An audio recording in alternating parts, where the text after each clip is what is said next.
Last कहाँ तक हुआ था? आखिरी कहाँ तक हुआ था?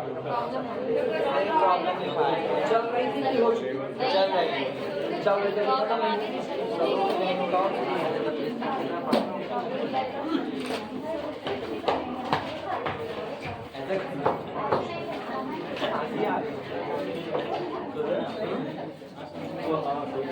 प्रॉब्लम थी। हम दोबारा लिख रहे हैं प्रॉब्लम, तुम लोग मत लिखना। Let capital T be the mapping from R3 over R to R3 over R. Capital T एक ट्रांसफॉर्मेशन जो R3 over R से R3 over R के बीच में काम करता है, बी अ लीनियर ट्रांसफॉर्मेशन। और ये भी कहा गया है कि ये ट्रांसफॉर्मेशन कैसा लीनियर है। डिफाइंड बाय इस तरीके से परिभाषित है, डिफाइंड बाय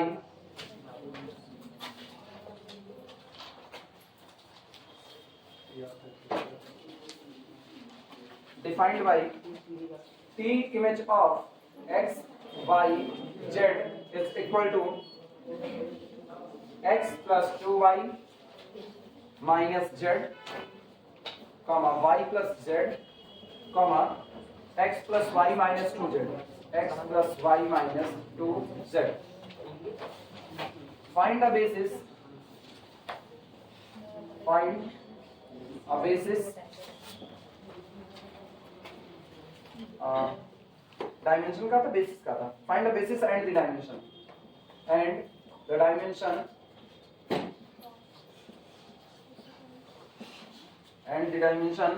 ऑफ पहला the range of transformation capital T, दूसरा था the null space of T, the null space of capital T। Range और नल स्पेस दोनों का बेसिस निकालना।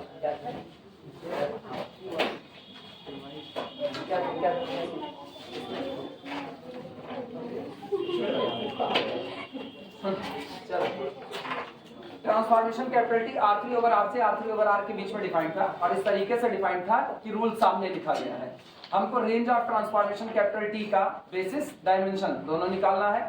हमको नल स्पेस कैपिटल T के लिए बेसिस और डायमेंशन दोनों निकालना है। ठीक, चलो शुरुआत करते हैं। दो तरीके थे, पहले भी बताए हुए थे। पहला तरीका ये था कि आप डोमेन का स्टैंडर्ड बेसिस चुन लो और डोमेन के स्टैंडर्ड बेसिस की इमेज निकाल लो। डोमेन के स्टैंडर्ड बेसिस की इमेज निकालने के बाद कोई जरूरी नहीं कि वो एलआई है। अगर आइसोमॉर्फिज्म है तो एलआई की इमेज एलआई होगी, लेकिन अगर होमोमॉर्फिज्म है, क्या यहाँ आइसो कहा हुआ है? नहीं कहा। तो या तो ये देखो कि आइसोमॉर्फिज्म है कि नहीं। अगर ये आइसोमॉर्फिज्म नहीं होगा तो एलआई की इमेज एलडी भी हो सकती है, लेकिन अगर ये आइसोमॉर्फिज्म हुआ तो एलआई की इमेज क्या होगी? एलआई। आइसोमॉर्फिज्म कह दिया है तो नो डाउट आप केवल एक काम करो, आप पहले वाले से स्टैंडर्ड बेसिस को चुन लो, दिए गए रूल के हिसाब से स्टैंडर्ड बेसिस की इमेज निकाल लो। जो इमेज का कलेक्शन आ रहा है वही आपके लिए रेंज का बेसिस का काम करेगा। जो स्टैंडर्ड बेसिस की इमेज आई वही आपके लिए रेंज के बेसिस का काम करेगा, और उसी के आगे स्पेन लगा तो पूरी रेंज मिल चुकी है। क्लियर हुआ? यानी उस दौरान रेंज और कोडोमेन बराबर होता। R3 over R ही आपका क्या होता? रेंज बन जाता पूरा का पूरा, अगर ये आइसोमॉर्फिज्म होता तो। लेकिन आज की तारीख में ये आइसोमॉर्फिज्म है, इसकी कोई गारंटी नहीं। अच्छा, ये होता क्यों है? ये दर्द इसको जैसे क्यों हम स्टैंडर्ड बेसिस की इमेज से ही चेक कर लेते हैं, ऐसा क्यों होता है? जैसे मान लो एक वेक्टर स्पेस है, कहीं से भी कुछ भी ले लो, एग्जांपल के तौर पर कोई एक वेक्टर स्पेस ले लें V over F, ठीक, और V over F का मान लो डायमेंशन कितनी ली जाए? 3 ले, 4 ले? 3 ले लें। चलो इसकी डायमेंशन अगर 3 ले लें तो dimension of capital V is equal to 3। निश्चित तौर पर इसके बेसिस में 3 एलिमेंट आएंगे। इसके बेसिस में कौन आएगा? बेसिस इसका होगा अल्फा 1, अल्फा 2 और कितना हो गया? अल्फा। क्यों हम ये कहते हैं कि आप केवल बेसिस की इमेज निकाल लीजिए और बेसिस की इमेज जितनी आए उसमें से एलआई सेट को छांट लीजिए, आपको रेंज का भी बेसिस मिल जाएगा। ऐसा क्यों कहा जाता है ये हम दिखा रहे हैं इधर पे। अगर इसका बेसिस ये है तो any vector alpha belong to the V over F can be written as the linear combination of these three vectors. हाँ है ना? यानी if alpha belong to the V over F then alpha can be written as C1 into alpha 1 plus C2 into alpha 2 plus C3 into alpha 3। आया ना? क्या alpha कोई particular member था? वो एक जनरल मेंबर है। आप कोई भी मेंबर उठाओगे आप उसको बेसिस एलिमेंट के लीनियर कॉम्बिनेशन में लिख सकते हो। सही है गलत? अच्छा, इसका मतलब अब जरा टी को ऑपरेट कराओ, और टी अपना एक लीनियर ट्रांसफॉर्मेशन मतलब होमोमॉर्फिज्म है। T image of alpha is equal to, अगर ये एक लीनियर ट्रांसफॉर्मेशन है तो क्या देगा? C1 T image of alpha 1 plus C2 T image of alpha 2 plus C3 T image of alpha 3। ये बताओ अल्फा क्या एक आर्बिट्री मेंबर था कि नहीं था? डोमेन का कैसा मेंबर था? आर्बिट्री। तो टी ऑफ अल्फा किसका आर्बिट्री मेंबर होगा? को डोमेन का आर्बिट्री मेंबर होगा। और सोचो आप को डोमेन का आर्बिट्री मेंबर उठा रहे हो, और को डोमेन का आर्बिट्री नहीं, वास्तविकता में ये को डोमेन का नहीं बल्कि रेंज का आर्बिट्री मेंबर होगा। हाँ या ना? को डोमेन में तो ऐसे भी लोग हो सकते हैं जिनकी कोई प्री इमेज ना आए, लेकिन T of alpha it is the image of alpha, और image of any vector always belong to the range. Image of any vector alpha always belong to the range. वो हमेशा किसमें होगी? रेंज में होगी। तो इसका मतलब टी ऑफ अल्फा किसका मेंबर है? रेंज का आर्बिट्री मेंबर है। और सोचो रेंज का आर्बिट्री मेंबर किसके लीनियर कॉम्बिनेशन में लिखा गया है? टी ऑफ अल्फा 1 के, टी ऑफ अल्फा 2 के और टी ऑफ अल्फा 3 के, इन्हीं के। तो इसका मतलब एवरी वेक्टर, अगर हम इसको लिखें तो हम इसको लिख सकते हैं every vector belong to the range can be written as linear combination of t of alpha 1, t of alpha 2 और t of alpha 3। हाँ है ना? सही है। लेकिन ये बताओ अगर कोई चीज किसी के लीनियर कॉम्बिनेशन में लिखी जा सकती है तो इसका मतलब हम लोग ये तो कह ही सकते हैं कि span of t of alpha 1, t of alpha 2, t of alpha 3 this is equal to range। हाँ या ना? span of these three vecters always becomes the range। ये हमेशा किसको बनाएंगे? रेंज को बनाएंगे हमेशा। लेकिन क्या ये शर्त है, क्या ये जरूरी है कि ये तीन के तीनों एलआई हो? क्या जरूरी है? नहीं। लेकिन एक बात तय हो चुकी है, स्पैन ये कर रहे हैं। अब थ्योरम याद करो, थ्योरम में हम लोग जानते हैं अगर एक दिया गया सेट, थ्योरम में हम लोग जानते हैं अगर एक दिया गया सेट किसी दिए गए वेक्टर स्पेस को स्पैन कर रहा है, आइदर इटसेल्फ अ बेसिस और इट कंटेन अ बेसिस, या तो ये खुद बेसिस होगा और या तो ये अपने अंदर में बेसिस को जगह दे करके बैठा है। हाँ या ना? अगर वो खुद बेसिस है तो एलआई है, मामला ही खत्म। लेकिन अगर कहा जाए ये अपने अंदर में बेसिस को जगह दिया है तो इसका मतलब ये अगर ये एलडी हो गया और फिर भी स्पैन कर रहा है तो इसके अंदर में बेसिस छिपा हुआ है। कैसे निकालोगे? कैसे निकालोगे?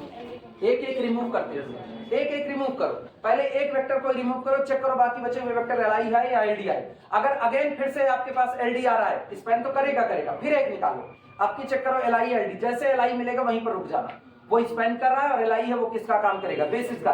इसीलिए थ्योरी ये कहती है कि या तो आप जैसा मेथड बताया ऐसा करो, लेकिन ये मेथड केवल तब एप्लीकेबल होगा जब Rm से Rn के बीच में मैपिंग होगी। मैट्रिक्स वाला मेथड जो हम सीधे आर्बिट्री मेंबर को तोड़ करके अलग कर रहे हैं, कॉलम छिटका रहे हैं, ये केवल तब एप्लीकेबल होगा जब आपको इस तरीके की मैपिंग दी जाएगी, R3 से R3, R4 से R3, R10 से R9, इस तरीके से, यानी Rm से Rn में। लेकिन अगर यही पॉलिनोमियल दे दिया जाता तब तो आप नहीं छिटका पाओगे ना।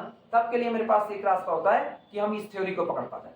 थ्योरी ये कहती है कि आप डोमेन का स्टैंडर्ड बेसिस चुन लो, और डोमेन का स्टैंडर्ड बेसिस आ गया तो डोमेन के स्टैंडर्ड बेसिस के एलिमेंट की इमेज निकाल लो। वो जो इमेज आ रही है ना वही रेंज को स्पैन करेगी।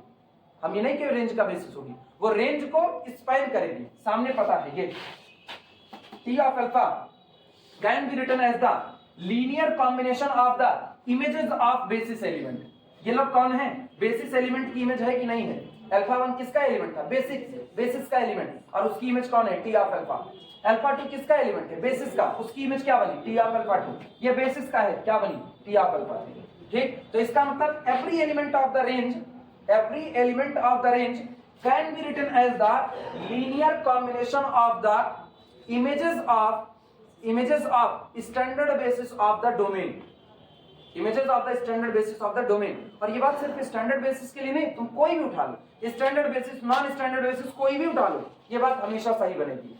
तो अगर तुमको ये छिटकाने वाला काम टफ लगता है या कल को पॉलिनोमियल पड़ेगा तो हम लोग यही एक काम करेंगे, स्टैंडर्ड बेसिस को चुनेंगे, स्टैंडर्ड बेसिस की इमेज निकालेंगे। जो इमेज आ रही है ना, या तो वो खुद बेसिस हो चुकी है रेंज का और या तो उसने अपने अंदर में बेसिस को जगह दी हुई है। तो हम पता करेंगे आप एलआई हो या एलडी हो। अगर आप एलडी हो तो रिमूव करेंगे और आपसे एलआई वाले को निकाल करके लाएंगे। क्लियर है ये बातें? इसीलिए ये थ्योरी एप्लीकेबल होती है। चले आगे, अब न्यूमेरिकल पर आए। किससे लगाएं? छिटका करके, सेकंड मेथड से, ये छिटका करके, जो कहो बोलो।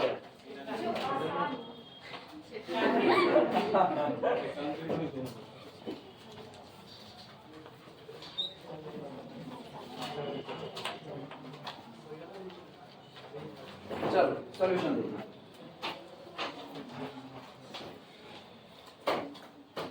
Range of the transformation capital T is the collection of T image of x, y, z such that x, y, z belong to the real field capital R. This is equal to collection of, लेकिन images हमको दी कैसे गई है? ये सामने मौजूद है। It is the collection of x plus 2y minus z और y plus z।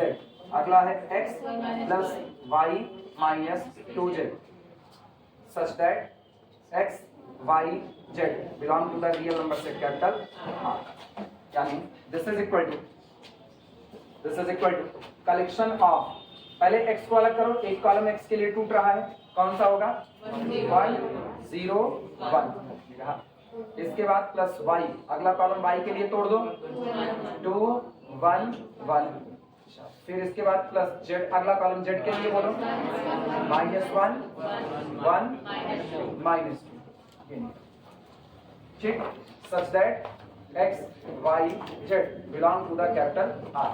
ये बताओ, एक बात तो साफ हो गई कि जो रेंज है वो इन दिए गए तीन वेक्टर का ऑल पॉसिबल लीनियर कॉम्बिनेशन है। x, y, z आप कुछ भी ले सकते हो, पूरे रियल की दुनिया से कुछ भी लो। तो our range is the every possible linear combination of vector 1 0 1 2 1 1 -1 1 -2। इन्हीं का तो है। यानी हम लोग लिख सकते हैं range of the transformation capital T is equal to span of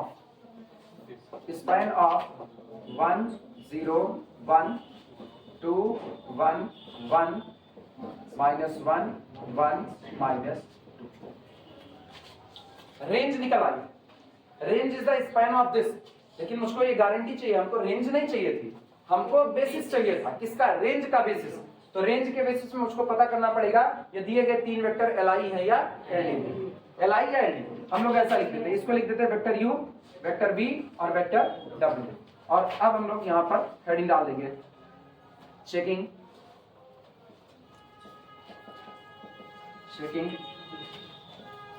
you b डब्ल्यू एलआई और एलडी।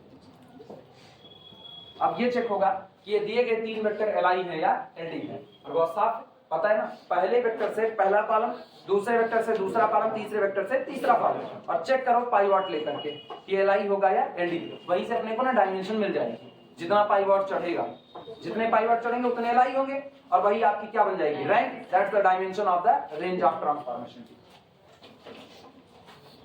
कहां पर वो तुम लोग ये वाला लिख चुके थे? अभी कुछ नहीं लिखे? नोट करो।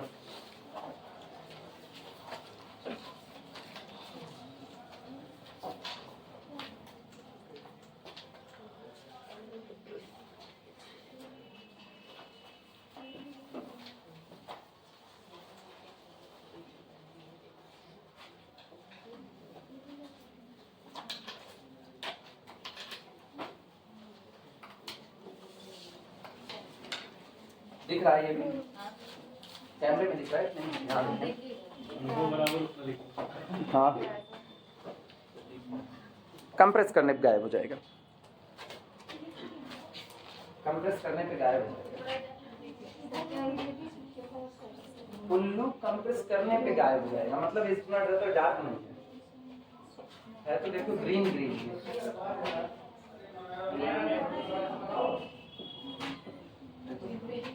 हरियर एकदम गायब हो जाएगा पूरी तरह से। हरा और रेड एकदम बकवास है। खरीदे के बड़े शौकिया में घर पर रियल एनालिसिस का लेक्चर बनाएंगे, इसलिए असाइनमेंट का ग्राफ बनाएंगे रंग बिरंगा। पता चला किसी की गायब है बकवास। चाक से बनाए तो भले चल जाए, रंग बिरंगी चाक लाए।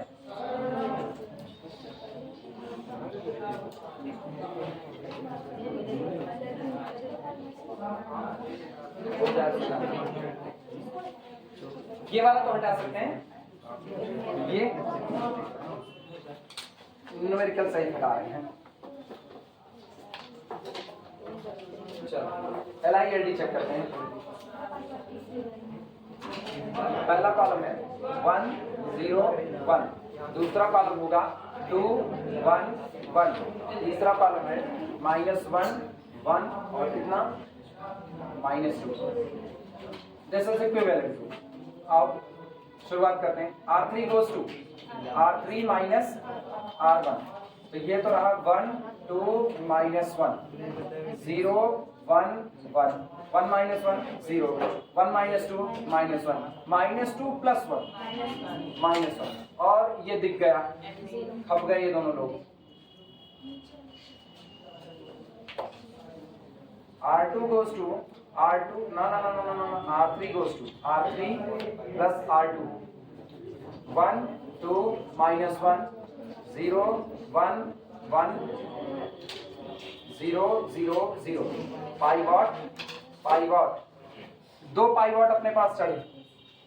इसका मतलब दो ही वेक्टर आपके कैसे होंगे LI में। पहले दो वेक्टर चुन लो जहां जहां पाइवॉट आया है, पहले दो वेक्टर। आप चाहो तो पहला लास्ट भी चुन सकते हो, मेरी तरफ से कोई रोक टोक नहीं, लेकिन बेहतर होगा जहां पाइवॉट चढ़े उनको चुन लो, बेहतर ये। तो पहला वेक्टर U चुन लो और V चुन लो, ये दो लो। इसका मतलब this implies that collection of U V W is linearly dependent। remove vector W, vector W को क्या कर दिया जाए, रिमूव कर दिया जाए। then collection of vector U comma vector V is linearly independent set, and hence it is a basis for range of the transformation capital T। और तब ये range of the transformation capital T के लिए किसका काम करेगा, basis का काम करेगा। एक रिमूव कर दो बस, और डायमेंशन पता है अब कितनी आएगी, दो पाइवॉट चढ़े, डायमेंशन दो। नलिटी देखो, तुमको पता चल रही नलिटी कितनी है, बस काम खत्म है अपना। लेकिन नलिटी हम लोग अभी निकालेंगे, उसका भी बेसिस चाहिए। डायमेंशन आगे लिख देना, dimension of range of T यानी कि rank of the transformation T। इसीलिए कहा जाता है ना, ट्रांसफॉर्मेशन के लिए जो मैट्रिक्स आती है, ट्रांसफॉर्मेशन के लिए जो मैट्रिक्स आती है, क्या वो यही मैट्रिक्स थी कि नहीं? ट्रांसफॉर्मेशन के लिए मैट्रिक्स यही थी। मैट्रिक्स की रैंक और ट्रांसफॉर्मेशन की रैंक आपस में बराबर होती है। मैट्रिक्स की रैंक और ट्रांसफॉर्मेशन की रैंक दोनों आपस में बराबर होती है। और पता है मेरा जो रेंज बन रहा है ना, उसी को हम लोग कॉलम स्पेस कहते हैं। जो रेंज है ना, इसी रेंज को कॉलम स्पेस कहेंगे, इसी रेंज को। क्यों? ये रेंज किसके लिए बन रही है? इस मैट्रिक्स के लिए। और कॉलम स्पेस कुछ और नहीं होता, किसी मैट्रिक्स के पास जितने कॉलम पड़े होते हैं, किसी मैट्रिक्स के पास जितने कॉलम पड़े हैं, उन कॉलम का हर पॉसिबल लीनियर कॉम्बिनेशन लिख डालो, that's called the column space. वो column space of capital A होता है। तो range of the transformation T, where T is the transformation with respect to the matrix, and column space of the capital A, both are same. ये दोनों अलग अलग नहीं है, दोनों सेम है। आगे चल करके कॉलम स्पेस इसका इनका ना, तो ये वेक्टर U है, ये वेक्टर V है, ये वेक्टर W है। ये देखो नीचे लिखेंगे, नामकरण संस्कार कर दिए हम लोग इनका, ग्लाइकोडेन नामकरण संस्कार। ऐड नहीं देखते तुम लोग, टीवी नहीं देखते तुम लोग, तो काफी टीवी देखोगे ना, हरदम रील्स देखोगे, टिकटॉक देखोगे, टीवी देखो, टीवी उसमें आता है। बच्चे का नामकरण संस्कार कराने के लिए लेकर के जाते हैं, जैसे बाबा जी कहते हैं बाबा बच्चे का नाम, बाबा को खांसी आती तो उसका नाम रख देते रस्तोगी। पूरे में उसको यही नाम रस्तोगी। अब बाद में फिर एक आता है यार, तुम लोग देख रहे नहीं कि हम तुम लोग ना भाई बहरे हो कोई जान नहीं सकते। सर ये नेशनल वाला ऐड है क्या? कौन सा नेशनल वाला ऐड है क्या? DD national. हाँ, उसके बाद फिर आते हैं, फिर ये जो ओ रस्तोगी थे, फिर इनका बेटा होता है ओ रस्तोगी के बेटे को लेकर के जाते हैं बाबा जी को, फिर खांसी आती रहती है। आपकी क्या करते हैं, आपकी अपने ग्लाइकोडीन की बोतल लेकर के गए रहते हैं, जैसे बाबा जी सही से मुंह डाल देते हैं उनके, पी लेते हैं, उसके बाद कहते हैं ग्लाइकोडीन, तो नंबर होता है ग्लाइकोडीन रस्तोगी। हटाए इसको, हटाया जाए। तो बाप है बीमारी, अब बेटा है दवाई, ग्लाइकोडीन। तो ये देखो, हाँ क्रिएटिविटी कितनी है। Yes sir. पुराने ऐड जितने थे उनमें क्रिएटिविटी झलकती थी, अभी नयका वाला बनता है भौकाल वाला ऐड। एक डांस वाला है, एक डांस वाला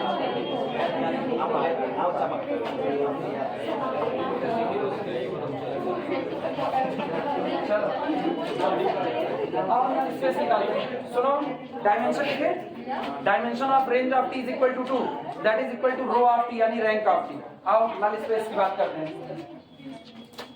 डबल स्टार।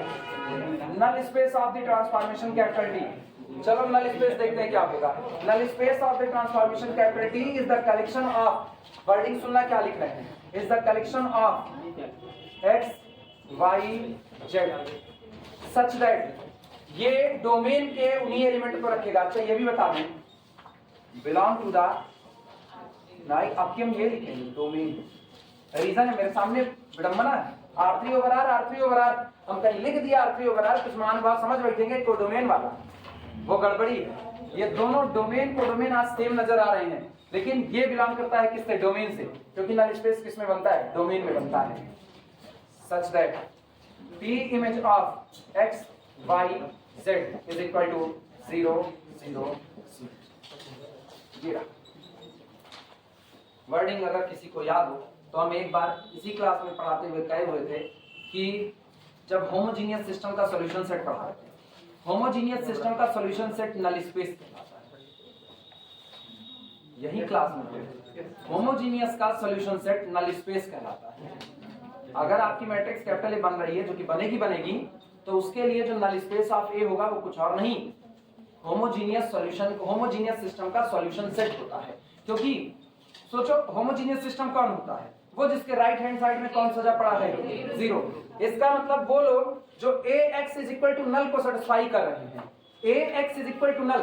सारी बात इसी क्लास में कहें, मैट्रिक्स को पढ़ाते वक्त, और हम कहते हैं याद रखना, फिर जब शुरुआत करेंगे तो ये सारी बात कहेंगे। हम वहां पर होमोजीनियस सिस्टम लिखते थे ax इज इक्वल टू कितना, नल, और हमने कहा था ये वर्क कर रहा है as like the transformation t which operated on the x and give result null. याद आया, जिसकी इमेज नल बन रही थी, जिसकी इमेज नल बन रही थी वही तो नल स्पेस का मेंबर जा रहा था। अभी तो यही लिखे है, जिसकी इमेज नल बनेगी वो किस में आएगा, नल स्पेस में। लेकिन x कौन है, इस लिखे गए सिस्टम का सॉल्यूशन होगा। x कौन, x जो इसको सेटिस्फाई करे, इसका सॉल्यूशन, इसके पास हमेशा सॉल्यूशन होगा, आइदर ट्रिवियल और नॉन ट्रिवियल। इसके अलावा तो नहीं ना, ये कभी इनकंसिस्टेंस हो सकता है, एक होमोजीनियस सिस्टम कभी भी इनकंसिस्टेंस नहीं हो सकता। ये सारी बातें हो चुकी हैं, तो इसका मतलब हम कुछ नया नहीं कर रहे। नल स्पेस कुछ और नहीं होता, जो आपका होमोजीनियस सिस्टम बन रहा है उसका सॉल्यूशन सेट निकाल लो, that's called the null space. और हम लोग इसका बेसिस वोसिस सब निकाल चुके हैं। फ्री वेरिएबल के रिस्पेक्ट में कॉलम टूटते थे, जय फ्री वेरिएबल तय कॉलम टूटता था। नहीं याद आया होगा, अभी लगाने चल रहे हैं, फिर वापस देखना।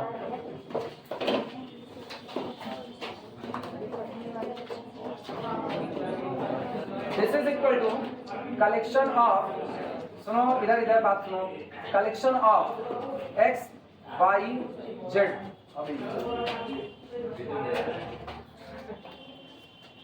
collection of x y z belong to the domain such that t image of x y z, ये सामने सजा पड़ा है, x plus 2y minus z comma y plus z comma x plus y minus 2z is equal to 0 0 0। this is equal to solution set of, ये solution set होगा, किसका solution set होगा, x plus 2y minus z is equal to 0, y plus z is equal to 0, x plus y minus 2z is equal to 0।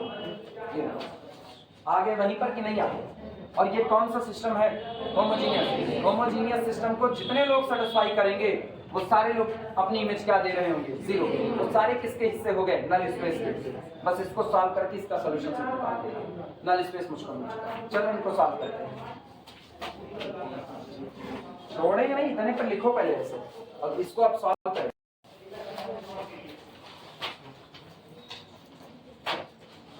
That is of.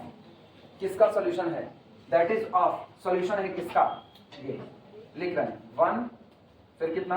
0 1 2 1 1 -1 1 -2 into x y z is equal to 0 0।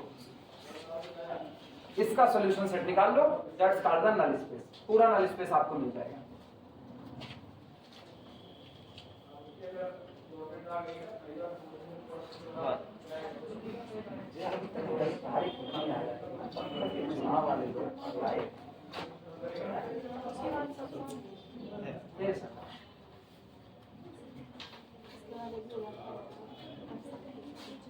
इतना लिख लो तो फिर चले solution set निकालेंगे इसका।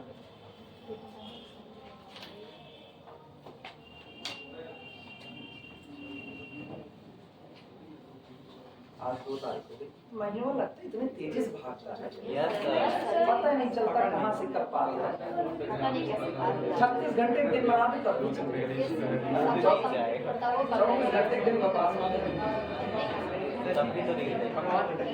सरकार। अब देखो भगवान तो हो नहीं जाएंगे, तो सबको चाहिए सारे देश मिल करके ना टाइम स्लॉट चेंज कर 2 दिन बराबर 1 दिन, 2 दिन बराबर 1 दिन, और तब होगा क्या? तब 2 साल बराबर 1 साल, मतलब 4 घंटे क्लास बराबर 8 घंटे क्लास। हाँ मजा तो तभी आएगा। टाइम से पहले बुढ़े हो गए। काय टाइम से पहले 60 साल होगा, 30 साल के हो गए। नहीं, तब आदमी ना जानवर वाली कैटेगरी में आएगा। जैसे जो कुत्ते होते हैं, कुत्ते अगर मान के चलो 1 साल का कुत्ता है तो यंग एज का कुत्ता है। 1 साल का बच्चा पित्ती भर का बच्चा है। सोचो 1 साल का बच्चा अपने घुटने पे खुचुर खुचुर कर रहा होगा। 1 साल के कुकुर के आगे एक बार बात करो, एक बकोटा मांस निकालेगा अगर ढंग का होगा तो, नहीं तो उससे भाग जाएगा। चलो इतिहास लिखने वाले गजब लिखते हैं। 14 साल की उम्र में सिकंदर ने पूरा हिंदुस्तान जीत लिया। 14 साल की उम्र में हम बस्तर टांग करके स्कूल जा रहे हैं। गजब की बात है। या तो वो झूठ लिखते थे या तो उस समय हफ्सी पैदा होते थे। चलो शुरुआत करते हैं। 9 साल में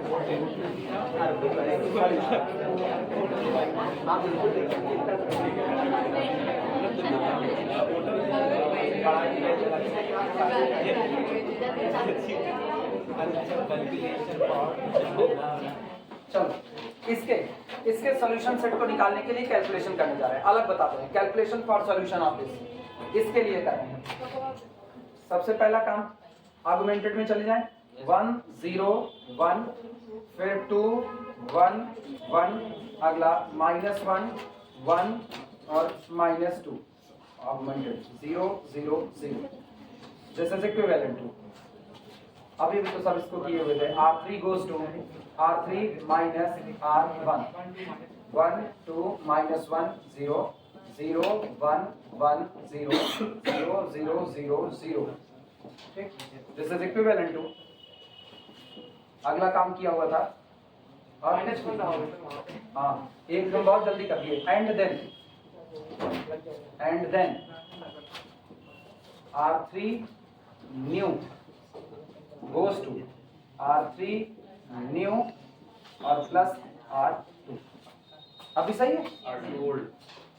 ठीक है, R2 ओल्ड कर दो। ओल्ड इज गोल्ड, दोनों इकट्ठे कर दिए ना। अभी तो किए हुए थे ना। कौन फिर से उतना चले? हाथी मारा दांत उखाड़ा। हाथी मारा दांत उखाड़ा। अच्छा, हाथी पछाड़ के तुम उसका दांत उखाड़ लोगे? नहीं, कल एक दिन कुछ और कहा गया ना, कुछ और कहा। तो वो दूसरा फ्रेम ऑफ रेफरेंस था, ये दूसरा है स्पेशल थ्योरी ऑफ रिलेटिविटी। चलो फिर करते हैं। दिस इज इक्विवेलेंट टू, आपकी बार 2 से मल्टीप्लाई करके ऊपर वाले में से घटा दो, यानी कि R1 goes to R1 minus 2 times of the R2। ये रहा 1, 2 1 के 2, 2 में से 2 गए 0, 2 1 के 2, -1 -2 -3 0 0 1 1 0। देख सकते हैं यहां से x बराबर कितना मिला बोलोगे? x is equal to 3z, y is equal to -z, और z खुद कितना है? z is free. z is, अब भैया लिख लो, उधर ही मिटाएंगे, उधर ही काम करेंगे, क्योंकि अभी यहीं से तो सॉल्यूशन लेना है।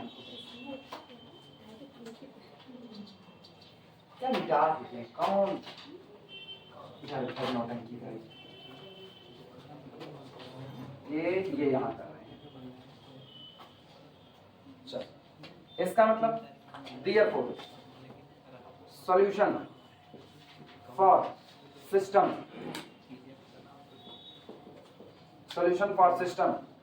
is x is equal to, system का सॉल्यूशन कौन आया? x is equal to x y z is equal to, केवल एक ही फ्री वेरिएबल है बस खाली। इसका मतलब 2 कॉलम टूटेंगे कि एक कॉलम टूटेगा z के रिस्पेक्ट में। आओ x बढ़ते हैं, x कितना है? 3z, y कितना है? -z, और z खुद कितना है? 3 है। ये रहा, z को कॉमन कर लो, z कॉमन आया तो कितना बना? 3 -1 और कितना 1, और z फ्री है तो z belong to the our field R। आगे बोल देना यहाँ पर z belong to the R,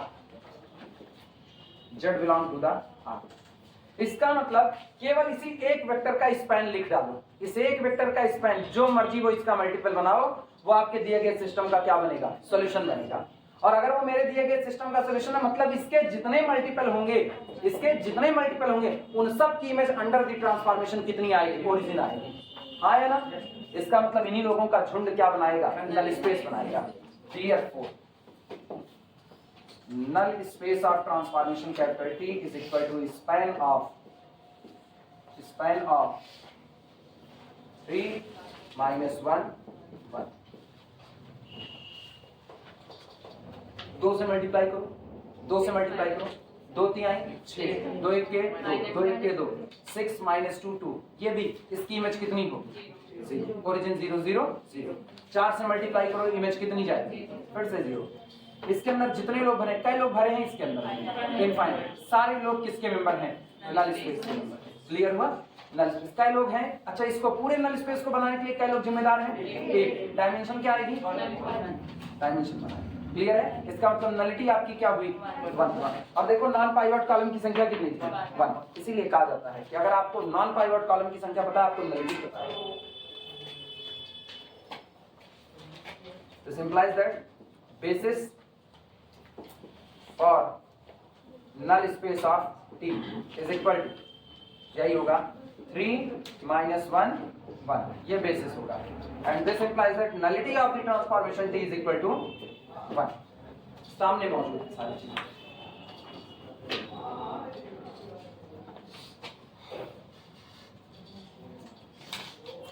standard basis की इमेज से निकालते तब भी यही काम होता है। वहां पर तुमको तीनों की अलग अलग इमेज निकालनी पड़ती। 1 0 0 0 1 0 0 0 1 की इमेज निकालते, उस इमेज में से पता करते कौन एलआई होगा और कौन एलडी होगा। काम यही होता, बदलता कुछ नहीं। उसको भी इस्तेमाल कर लेंगे, ऐसा नहीं करेंगे। अभी इससे सीख लेना पहले। ये थोड़ा सा अपने को आसान लगता है, अपने को मतलब तुम लोगों के रिस्पेक्ट में। तुम लोग ऐसे लिखोगे, तोड़ दिए मैट्रिक्स, और मैक्सिमम एग्जाम में ना ऐसा ही पूछा जाता है। मैक्सिमम पॉलिनोमियल बहुत कम पूछते हैं, उनको भी तो आदत स्टडी रहती है।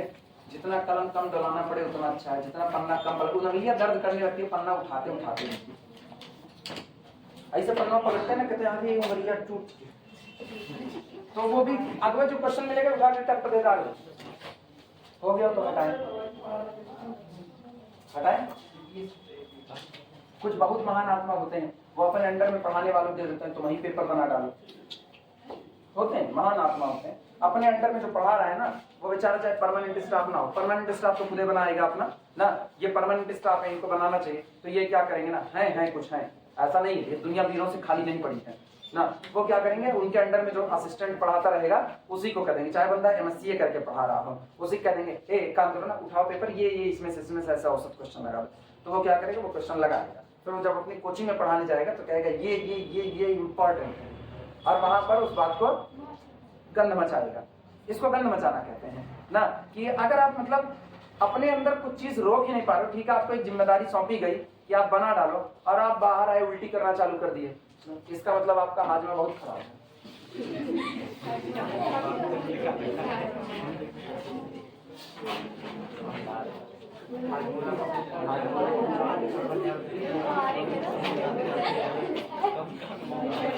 हमको ना, हम आवाज नहीं निकाल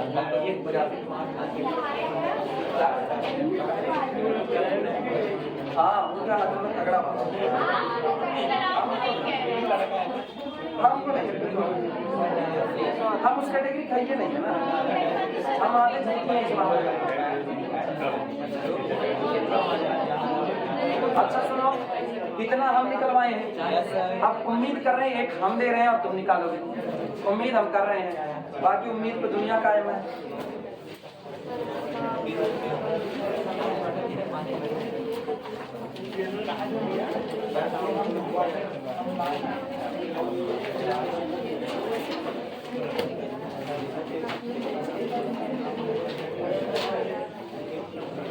चलो शुरुआत करना, क्या प्रॉब्लम है?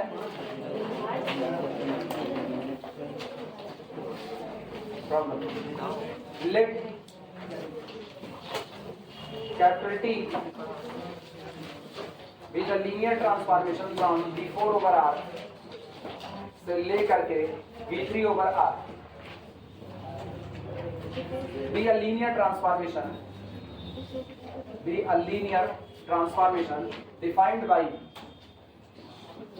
जो इस तरीके से परिभाषित है, defined by T image of A B C D is equal to A minus B plus C plus D comma A plus 2C minus D comma A plus B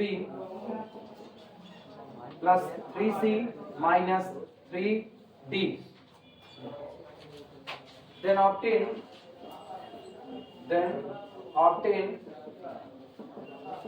basis and dimension, obtained basis and dimension of the range of the transformation capital T and null space of the transformation capital T। शुरुआत ये तुम लोगों के जिम्मे है, लगाओ जितनी जल्दी हो सके उतनी जल्दी। 9:24 हो रहे हैं, 15 मिनट के अंदर में मुझको इसका जवाब दो, बहुत टाइम है, 15 मिनट कम नहीं। रेंज ऑफ टी और नल स्पेस ऑफ टी, उनके लिए बेसिस और डायमेंशन दोनों फाइंड आउट करनी है। 15 मिनट का टाइम नहीं, 15 मिनट का टाइम बहुत होता है, वीडियो बंद कर देते हैं।